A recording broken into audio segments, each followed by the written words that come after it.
What's up, y'all? This is Paul C. Tiarina, nutritional therapy practitioner, lifestyle and performance coach with the SHT in Vegas. We are here today to talk about setting intentions and creating a vision statement for yourself. And there's a lot of different ways that we can do this. I think doing anything in this direction is going to be beneficial, but we want to do what works, and we feel like we have a really solid process here that we've kind of honed over the years, right? What we want to do is we want to brainstorm a bunch of positivity. And then we want to take all that brainstorming and create a vision statement for yourself that you can read most mornings, most evenings, that you can use to program yourself, right? Now, why would we want to set intentions? Well, because if you don't know where you're going, how are you going to get there? What are you going to do, right? If you think about it, like, we are constantly projecting the future to ourselves moment to moment for immediate things, midterm, and long-term things, right? So we want to consciously create what it is that we want to bring into our life. Just like if I want to build a freaking house, I can't just build it. Like, I have to think about how it is I want it to look, and the layout, and the number of rooms, and the size, the features. And then when I get clear on it, I can give that to someone and we can draw up some kind of a blueprint for it. And then we can build the house, right?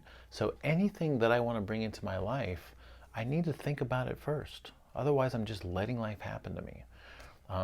That happens on, like, even the micro level. So as I'm thinking about, like, something as simple as using the bathroom, I don't just use the bathroom.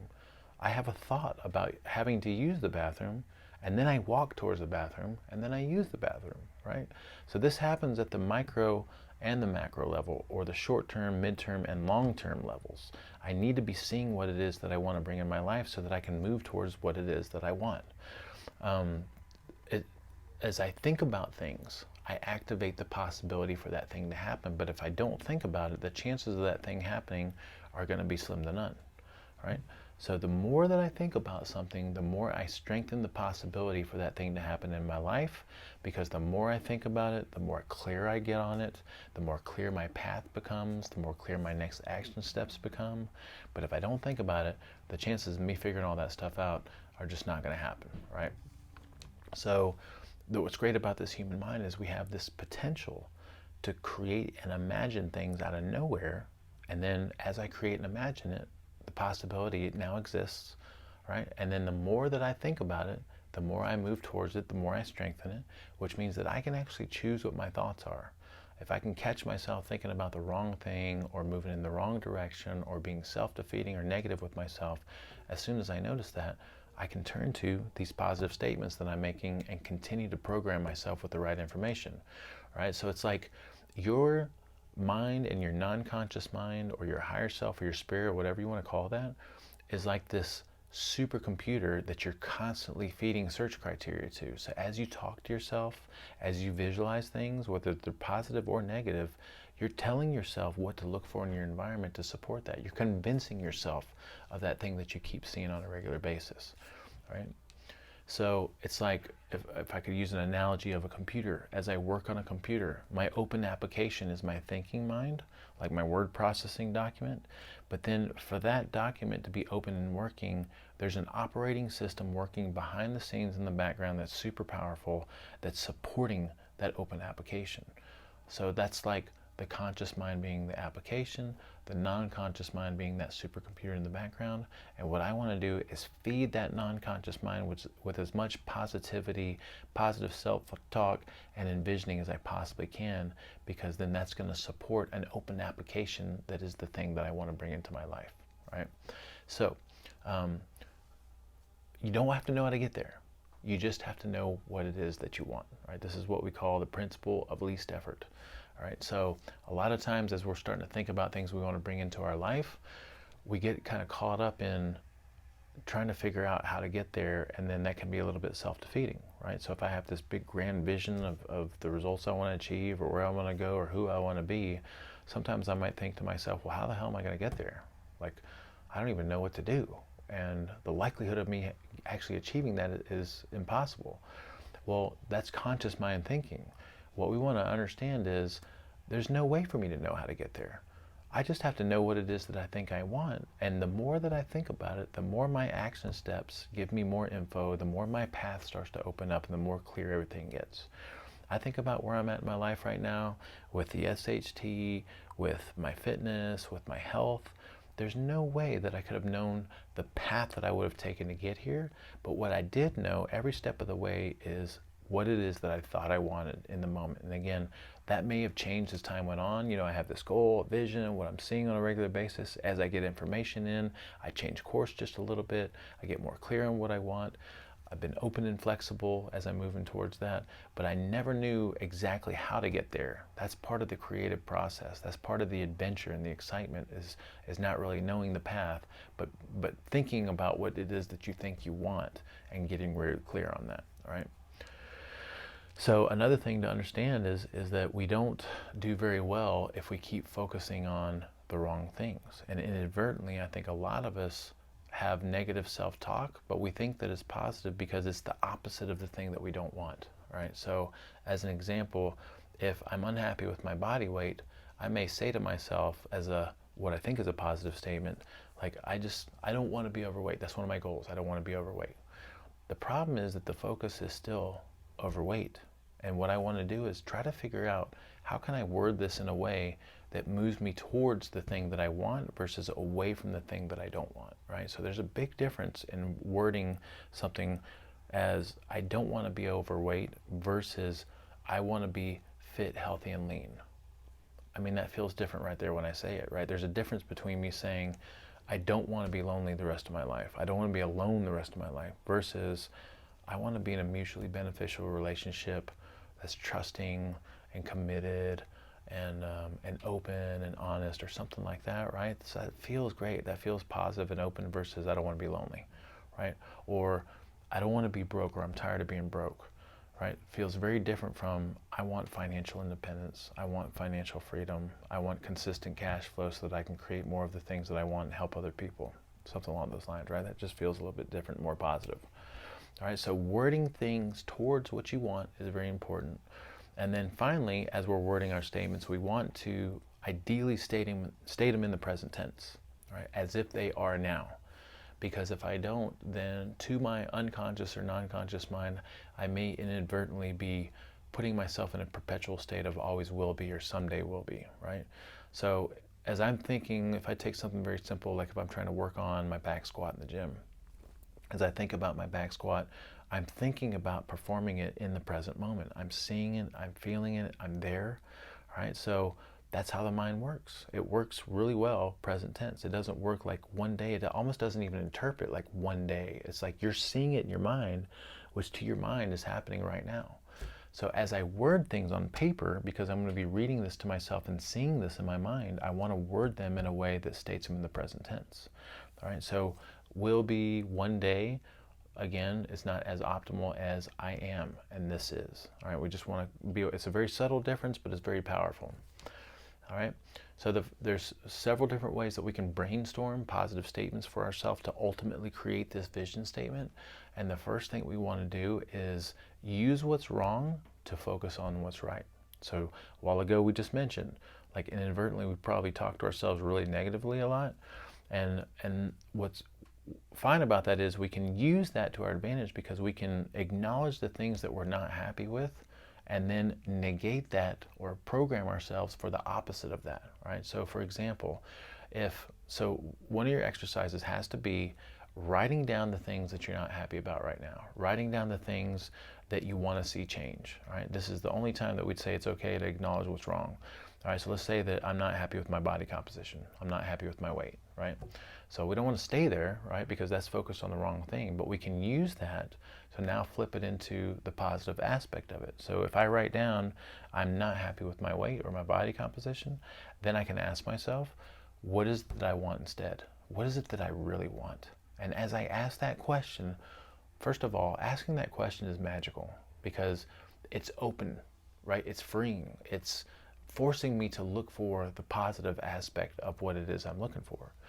So as I ask myself, what is it that I want instead? I want to be lean, tight. I want to look fit. I want to be happy in my body. Again, that feels really open and comfortable and positive, right? So take a moment and write down the things that are bothering you or that you're not happy with or that you want to see change. And again, we don't want to stay there. We want to take that and then flip it into the positive aspect of it. And again, we're just brainstorming here, but we want to focus on the positive aspect of it. All right.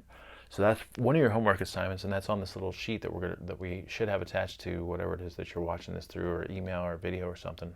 All right. And this is, again, part of our brainstorming. The second part of our brainstorming is actually acknowledging some concrete goals that you want to achieve. But if we're going to do some goals, we have to understand what goals are there for, and we have to have a healthy relationship with them. All right. So goals are for not necessarily achieving them, but trying to help you figure out what it is you need to do on a daily basis to get there, right? So goals are really more for determining direction, determining action steps, and figuring out what your daily habits and actions and routines need to be that will facilitate you getting to whatever it is that goal is, right? So there's a few little principles that we consider beneficial in having a healthy relationship with the goals. And the first one is this principle of detachment. You want to have flexibility and freedom with detachment. And so what I mentioned before is, like, I had no idea what path I would have taken to get here with my business, with my fitness, with my health, right? But what I did see was what it is that I thought I wanted at the time, and I kept seeing that on a regular basis, right? Now, the problem with having a concrete goal is sometimes people get derailed if they don't hit that specific goal in a specific amount of time. And that's not what we want. What we want is for the goal to help us facilitate daily actions. And if I'm so focused on this one freaking goal that I'm either derailed if I don't hit it, or I overshoot it or undershoot it, or I'm so focused on the goal that I close off other opportunities because I have this tunnel vision, what I really want is some freedom and flexibility with detachment from the end result. I want to understand that, yes, it's beneficial to have this goal so that I can figure out what it is I need to do daily to get there. But then between here and there, there's an infinite number of things that can happen, and I may receive some new information that makes me change course and completely change my mind. How many people do you know, maybe even yourself with a lot of different situations, that you committed down towards something, and then at some point you knew it wasn't right, you knew you weren't happy with it, but because you had fixated on this freaking goal and you're going to make it happen, you went through with the whole process, and if you could undo it and go back in time, you would have done it and done something different, right? So again, freedom and flexibility with detachment from the end result. Another really good concept in having a healthy relationship with goals is embracing the wisdom of uncertainty. This is in the same kind of thought realm, all right? So again, I don't have to know how to get there. The excitement and the adventure is in the process of figuring that whole thing out. So as I'm seeing what it is that I want, understanding I want to have detachment, flexibility, and freedom, I don't have to know how to get there. I just have to know what it is I want, because between here and there, there's all this uncertainty, and that's where all the magic and excitement happens. I don't want to know what's going to happen tomorrow. I don't want to know what's going to happen next week or next year, because the known is the past. The known is things that have already happened. The unknown is the future. It's the adventure. It's the excitement. It's that unknown path that's going to happen and open up for me to get there. And then as I look back on my life, I can say, wow, that was really exciting. I had no idea how that was going to happen, right? And then another great concept is understanding that there's no wrong turns, there's only new turns. So as I try to make the best decision that I can in the moment, I can't get too caught up on, is this the perfect decision for me or not? Because every decision is just a decision, right? Every decision, as I make a decision, opens up an infinite new set of possibilities, right? So there's no such thing as a wrong turn, there's just a new turn. Maybe in hindsight we could look back and say, well, maybe it would have been better to do this, but anytime we make what we might consider a wrong turn, we get so much information and evolution from that usually that creates who we are. In fact, everything that we are right now is the result of every decision you've made in the past. We're still here. You're still here. We're still doing what we're doing, right? So we just have to understand that I need to make the best decision I can in any given moment. I just don't want to have paralysis through analysis and not do anything. And I just want to have confidence and understanding that as I make a decision, there is no such thing as a wrong turn. There's just a new turn with a new set of possibilities. And then I want to make sure that I'm just receptive and open to feedback that life gives me as I make these decisions and move forward, all right? So the second way to create some positive statements that we can then filter down into a vision statement is this idea of creating a goal and figuring out what those daily action steps are. So understanding those little points that we just made about detachment from the outcome and the wisdom of uncertainty. Now I just want to sit down and write out what are those goals that I want to achieve, and then figure out what are the daily action steps or activities that I need to create in order to move in that direction, right? So that's the second part of your brainstorming exercise, is to figure out what are some goals that I want to achieve, and then figure out what are some daily action steps or activities or routines, or what are the things I need to be doing on a regular basis to support that kind of a goal, right? Now the final little brainstorming exercise that we want to work on, again, this is positive statements that we're then going to funnel into a total vision statement, is thinking about the kind of person that you want to become, or who it is that you want to be. What's the point of all this, right? Because you want to become somebody. You want to become some kind of a person. This is a concept we got from Atomic Habits. If you haven't read that book, it's freaking awesome. All right, so the process of building habits is the process of becoming yourself. It's becoming some version of yourself, right? So the most practical path to change is to change what you're doing, and to figure out what are the action steps that I need to take on a daily basis to move in the direction of what it is that I want to achieve, right? So if nothing changes, nothing's going to change. You have to do something different in the moment. And so to do that, you have to decide on the person that you want to be, and then figure out what are the daily little things that I need to be doing to move me in that direction.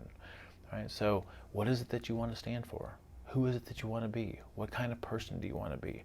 And I think the easiest way to do this is to break your life up into life categories, and then within each category, ask yourself, what do I want? Who do I want to become? What is the kind of person I want to be? And then let the creativity kind of flow from there, right? And again, this is brainstorming, you're kind of brain dumping and putting a bunch of stuff on paper. But as you start to do that, then it becomes very clear what it is you need to be doing on a daily basis, right? So, and then as you get clear on the kind of person that you want to become, or who it is you want to be, as you get to these little decision moments in your life on a day-to-day basis, all you have to do is think back to the person you want to be, right? If I'm a healthy person, if I'm a real foodie, and I come into a situation where I sit down at a table and I have an option to take the bread or not take the bread, well, what does a real foodie do? What does a healthy person do? What does a healthy person choose? Answer becomes really clear, right? I'm a healthy person. I'm a real foodie. I don't do that kind of thing. So it's really beneficial to get clear on the kind of person that you want to be, or who it is you want to be. And to do that, we recommend breaking your life up into different life categories. And by that we mean compartmentalizing your life into, you can call it whatever you want, and you can come up with as many different categories as you want, but definitely things like health and fitness and finances and career and relationship. And maybe you have different verbiage for it, maybe you have different ideas, but it's something along those lines, so that within each one of those categories you can ask yourself, what is the kind of person that I want to become? Who is it that I want to be in this area, right? And then just let the creativity roll, right? So now we've got these three different ways that we've created statements. We've got using what's wrong to focus on what's right, super powerful and beneficial, a little bit of brainstorming from that. Then we've got using goals to create daily actions. We think about what are the goals that we want to achieve, and then think about what are the things I need to be doing on a daily basis to achieve those goals. And then finally, we want to think about what is the kind of person that I want to be, or who is it that I want to become in each one of these different areas of my life. And as I have all that information, then I can kind of compile it and summarize it into a total vision statement, or what I like to call a prayer. Right? I read my prayer to myself every morning, every evening before I go to bed. I even use it during the day as I'm going through like a funk, and I get like, I don't know, something just kind of sets me off. I get some bad news, I have a bad interaction. Anytime I notice myself in a funk, then I'll use that prayer to kind of pull myself out of it. And so again, what we want to do is take all that brainstorming and then create a vision statement for ourselves, stated in the present tense and moving towards the things that we want to create, right? So I think it's also beneficial maybe in these vision statements to have like a vision statement and an action vision statement that actually is a vision statement for the things you want to be doing on a daily basis. So the vision statement, I just try to come up with an example here from someone who's trying to improve like their health and their body composition and their fitness and their energy, right? So her vision statement is, I love the way I look and feel. I'm an example of health for others to be inspired by. I wake up every day with confidence about what I'm supposed to do to be healthy. I love the way I fit in my clothes. I see progress all the time. I am whole, perfect, strong, powerful, loving, harmonious, and happy. My digestion is solid. I feel tight and lean and clean. I have strong, consistent energy levels throughout the day. I feel mentally clear and focused, right? That's a vision statement. Kind of long, but I mean, my personal one that I have is pretty long, but I just have it memorized, right? Then you could say, what are the actions I need to be doing on a daily basis to be that kind of a person? So if I had an action vision statement that I could read with this, it might be something like, I am a real foodie. Daily, I am committed to eating real food. I make the best choices possible in every situation. I have confidence in what I'm supposed to eat, confidence in making the right decisions. No matter what the situation, I only eat foods that support my amazing, beautiful body. I always eat in a way that supports my body's self-sufficiency, self-reliance, and metabolic flexibility and fat burning. I am an athlete. I am a CrossFitter. I work out 3 days a week. I look, feel, and perform like an athlete. I'm confident in my movements, and I'm committed to always improving and know that this is a lifelong journey. I eat nutrient-dense foods and things that support my health, healing, and recovery and recuperation. I give my body plenty of rest. I do whatever it is that I need to do to be healthy. I mean, that's just some ideas, off the top of my head. And it all came from this little brain dump that I did in each one of those 3 areas, okay? So, I hope that's useful. We're at about 20 minutes, right? Tried to make this a little bit shorter than normal, but again, there is a sheet attached to this that you should have access to that will allow you to brainstorm those 3 different areas.